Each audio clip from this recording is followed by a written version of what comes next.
আমার এই ব্রাইডের আইব্রো ঠিকঠাক হয়েছে না বাজে হয়েছে তোমরা কয়েকজনে মানে কমেন্ট করে জানাইছো। তো প্রথমে আমি তোমরা জানাই ধন্যবাদ যে তোমরা চোখে এটা ফললো। একটা মেকআপ আর্টিস্ট কি করবো কও, যেখানে 2 ঘন্টা লেট করে মানুষে এখানে সঠিকভাবে মেকআপ কিভাবে করা যায়, সবার তো একটা টাইম টেবল আছে তাই না।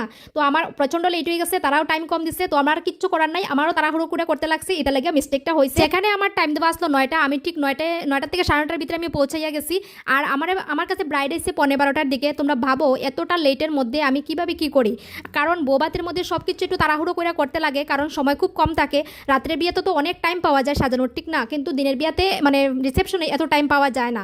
তো এই তালিকা তাড়াহুড়ো করে করতে, এদিকে ব্রাইডের বাড়ির মানুষে আমার কইতেছে দিদি খারাপ পাইও না, অনেকটা লেট করে লইছি আমরা, তুমি তো একদম সময় মতো আই পড়ছো, তোমার কোনো লেট হইছে না, মানে এরকম বারবার তারা আমার কইতেছে যে তোমার কোনো দোষ নাই, আমরাই মানে লেট করে লইছি, ব্যান পাইটি দেরি করছে আইতে, মানে বারবার এটাই কইতেছে তারা, মানে লজ্জিত যেমন তারা আর কি। আমি কইতেছি না না কিচ্ছু হইতো না, সাজানিটা এতটাই ইম্পর্টেন্ট না, এখনের যুগে মানুষের সাজাইয়ে প্রেজেন্ট করতো চাই দিকে করে, কিন্তু আগে দিকে কিন্তু মানে আগের দিনের বিয়েতে কিন্তু এত কিছু সাজগুজ আসলো না, মেকআপ আর্টিস্টও এত আসলো না, ঘরের মধ্যেই সাজাইয়া করতো। তো মেইন ইম্পর্টেন্ট হচ্ছে রিচুয়ালস, মানুষের মান সম্মান, সময় মতো সব কিছু রেডি করে যাওয়া, সময় মতো সাত পাক হওয়া, এটা হচ্ছে ইম্পর্টেন্ট, সাজানিটা এত ইম্পর্টেন্ট না। কিন্তু দেখো যেখানে ব্রাইডের বাড়ির মানুষকে তুমি খুশি করতে পারছো, এই জায়গাতে আর অন্য কেউর কথা শুনিয়া তোমরা কিতা করতে, আমার মতে মানে ব্রাইডের বাড়ির মানুষকে তুমি যদি খুশি করতে পারো এটাই তোমার সাকসেস। একজন দিদিভাই আমার কমেন্ট করছে যে তোমার কাজলটা কি বাজে, এখানে মেবলিনের কাজল যদি তোমরা বাজে কো তুলে আর কি কইমু, মানে কত মেকআপ আর্টিস্ট আমি দেখছি যে মানে মেবলিনের কাজল ইউজ করে। তো দেখো যে কোনো জায়গাতে মানে যে হাই প্রোডাক্ট মানে হাই রেঞ্জের প্রোডাক্ট কিন্তু চলে না, কারণ দেখো যে যেরকম টাকা দেয় আমরা ওই রকম কিন্তু সাজাইয়ে দিই।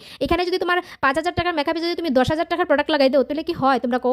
তো যেখানে আমার যেরকম রেট দিব আমি তো এখানে এরকমই সাজাই, আর প্রত্যেকটা মেকআপ আর্টিস্ট এরকমই সাজায়, ঠিক আছে। একজন ভাই আমার কমেন্ট করে কইসোইন দিদি আমি একটা ছেলে কিন্তু তোমার থেকে ভালো মেকআপ করতে জানি, আমি একটু তোমার প্রোফাইলটা গাটায় দেখলাম তুমি কত বউ সাজাইছো বুঝছো, তো আমি তোমার অপমান করার কোনো উদ্দেশ্য নাই, তুমি জাস্ট এই কথাটা কইছো দিকে আমি কথাটা কইলাম। আজকালকে অনেক ছেলেরা আছে যে ভালো ভালো মেকআপ আর্টিস্ট, তুমি দেখতে পাইবা যে কলকাতায় অনেক বড় বড় মেকআপ আর্টিস্ট আছে যারা ম্যাক্সিমাম ছেলে। তো দেখো আমি কিন্তু প্রথম থেকেই কইছি ভিডিওর মধ্যে যে আমাদের তারা টাইম দিছে না, তারা টাইম না দেওয়ার কারণে আমি কিন্তু ভালো করে সাজাই উঠতে পারছি না, আমার সময় পেয়েছি না যে ভালো করে স্মাচ করতাম, ভালো করে ব্লেন্ডিং করতাম, কারণ এই সময়টুকু আমরা তারা দিচ্ছে না। দেখো অত অল্প সময়ের মধ্যে কিভাবে আমি করবো। দেখো ভাই তুমি আরো আগাইয়া যাও, আরো ভালো কাজ করো, আমি এটাই ঈশ্বরের কাছে প্রার্থনা। একটা কথা মনে রাখো ভাই, কেউ যদি সাপোর্ট করতে না পারো কেউ অপমানও করিও না, কারণ কার কিরকম সিচুয়েশন থাকে এটা কিন্তু একমাত্র যে সাজায় তেই জানে। তো এখানে আমার ব্রাইডের বেসটা পুরো রেডি করে লাইছি, এখন আই মেকআপও সারি লাইছি। আই মেকআপটা কার কিরকম লাগছে অবশ্যই তোমরা কমেন্টে জানাইও। আর এখানে আমি দিয়া দিতেছি এখন ব্রাইডরে আইলিনা, তো আইলিনা দেওয়ার পরে আমি গেলাম গিয়া মাস্কারা, তো মাস্কারাও দিয়া দিছি।